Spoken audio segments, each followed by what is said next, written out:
પ્રજા જે માંગી રહી છે, આજે પ્રજા રોડ ઉપર હે, એના હિત માટે તમે કાર્ય કરો.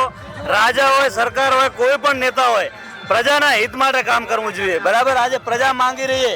90% પબ્લિક તો અહીંયા, અમુક લોકો કે 90% ખુશ છે, ક્યાંય ખુશ?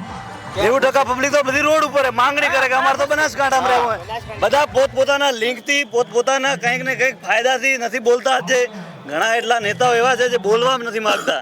જ્યારે ચૂંટણી આવે ત્યારે હાથાચોડી કરીને ગામોની અંદર ફરે, પણ જ્યારે પ્રજાને માંગણી હોય કે અમારે બનાસકાંઠામાં રહેવું છે, બરાબર, તો પ્રજા હિત માટે કામ નથી કરતા.